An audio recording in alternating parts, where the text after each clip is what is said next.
младите тогава си живеехме.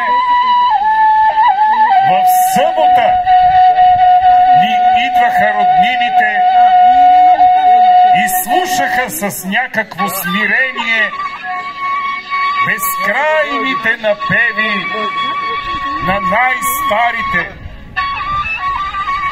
А старите говореха особено и думите им вечно ни разсмиваха.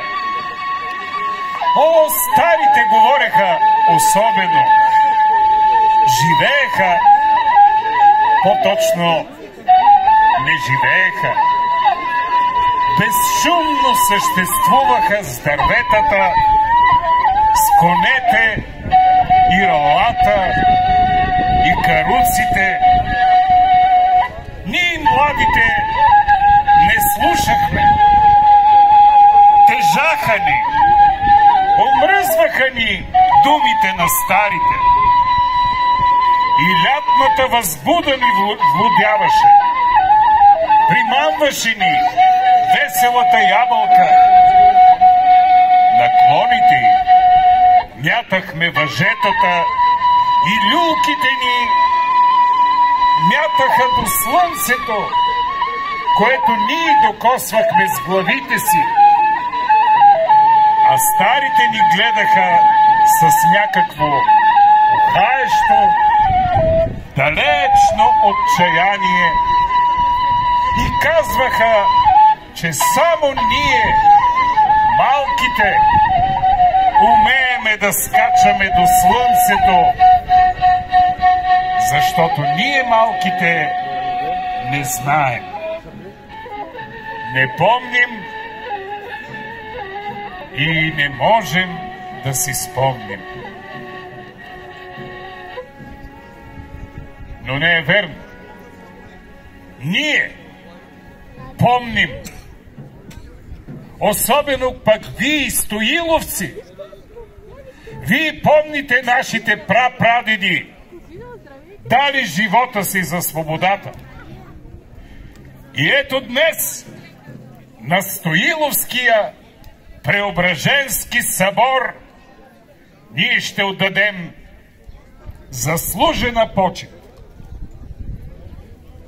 Уважаеми потомци на войводата Дико Джелебов, Стоян Карайбишев, войводата на Стоиловската смъртна дружина, на Димо Касъра, подвойвода, на Георги Стефанов, знаменосеца, близки и роднини на Янко Пасков, Петко Воденичаров, Никола Гюлгеров, Янаки Комунджиев, Димо Байраков, Райко Тропчов, Стамат Стоянов, Вълчо Маргаритов, Митрио Спиров, Георго Стоянов, Костадин Янев, Ненчо Николов и на всички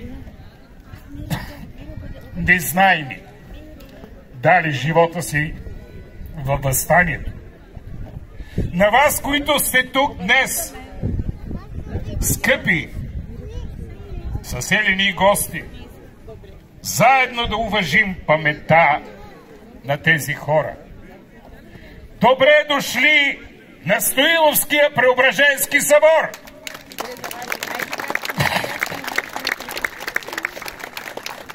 Вчера, 6 септември, цялата наша страна чества Денят на Съединението. 139 години от обявяването. Но село Стоилово по онова време още не е било в пределите на България. Едва през 1913 година, 28 години по-късно, стоиловци посрещат свободата. Но тази свобода не идва даром. През август 1903 първата бомба на Преображенското въстание гръмва и там на хълма, който виждате, навръх Свети Илия. Вечна памет и признателност към родолюбивите стоиловци, участници във въстанието. Днес първи, като любезен домакин. Има думата кметския наместник на село Стоилово, господин Христо Янакиев.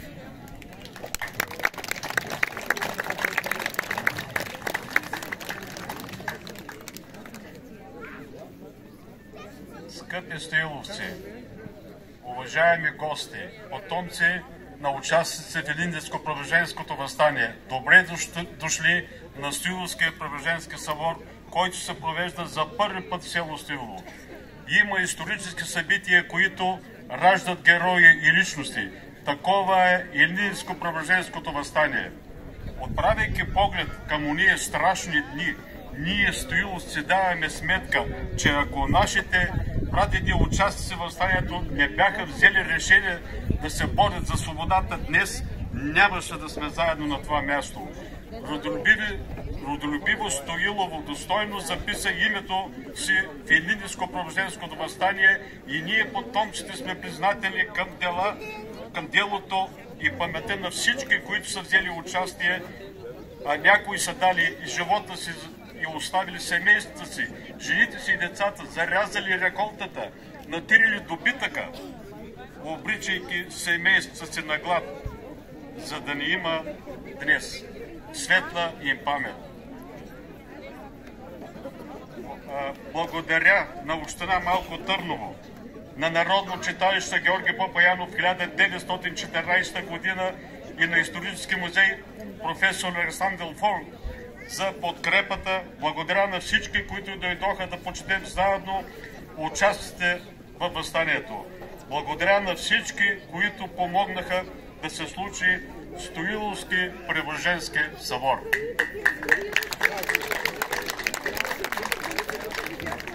Благодарим и ние за вашето гостоприемство. Друг наш скъп гост днес е кметът на община Малко Търново, господин Илиян Янчев. Заповядайте. Уважаеми жители, приятели, гости на гостоприемното село Стоилово. Наистина само един ден след 139-та годишнина от големия български празник Обединението, стоиловци ни събират и ни обединяват в нещо хубаво, в нещо добро. А всъщност какво е страничници? Точно това, патриотично настроен човек, човек с любов към род, родина, хора, които уважаваме дълбоко своите корени и които знаеме как да помним, да тачим и да го предадеме на младите поколения, на младите хора. Това се заслужава. Това са стоиловци. За мен е чест и привилегия да бъда кмет на хора като стоиловци, защото те са истински българи. Те са хората, които знаят как да го направят, знаят как да тачат, да уважават, как да почитат и да славят българското. Респект и уважение към всички стоиловци, към всички организатори, които доста труд хвърлиха и средства, но няма значение днес. Важното е, че го има този първи по себе си празник за преображенци. Благодаря на тези млади гайдари, благодаря на традиция, на всички участници. Сигурно ще пропусна някой, но за мен наистина е голям празник. Чест, още веднъж респект към всички вас, уважение и поклон към всички, които сте дошли да се потопите в тази патриотична обстановка. Бъдете здрави, благословени и Бог да ви закриля. Хубав празник! Благодаря, господин Янчев.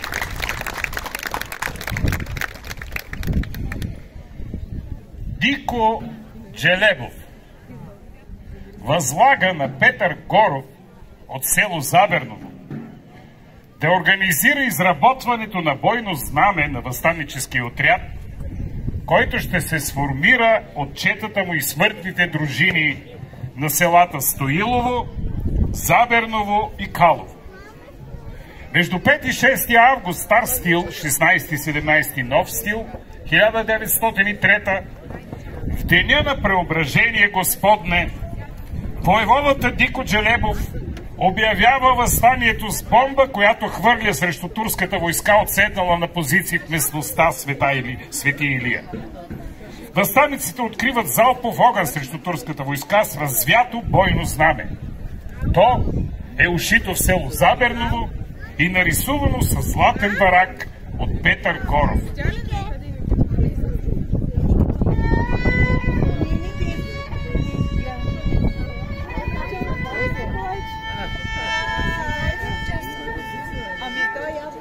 Събрали са се, събрали и трите смъртни дружини, Каловска и Стоиловска и още Гилизаберска.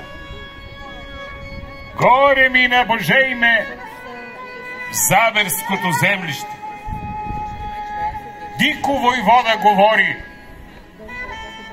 дружино вярна сговорна, да дадем вяра и клетва, че вярно ще се биеме с нашите вековни тирани, от робство да се отнемем.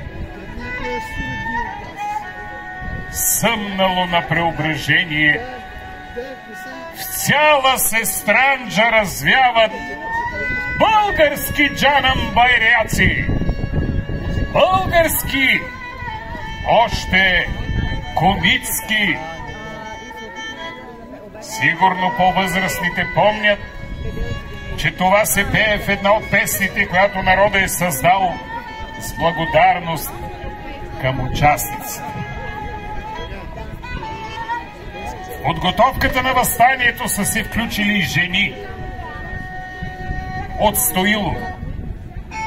За героизма на Гина Карайбишева, млада комитка, се пее в една народна песен: Герджиков, дума на Гина.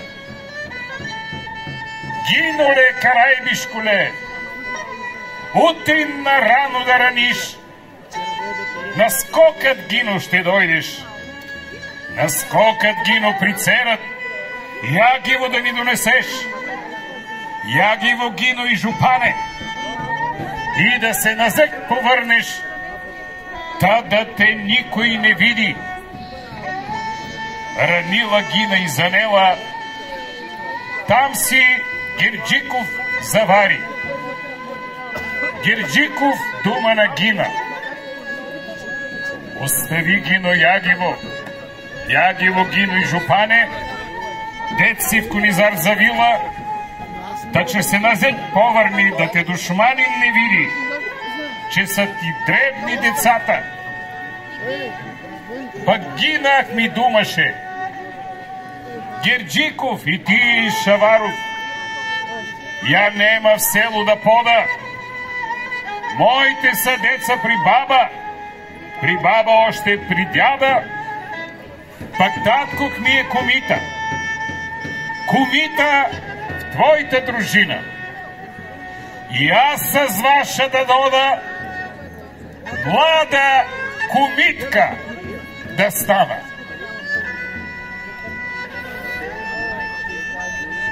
И тъй като тук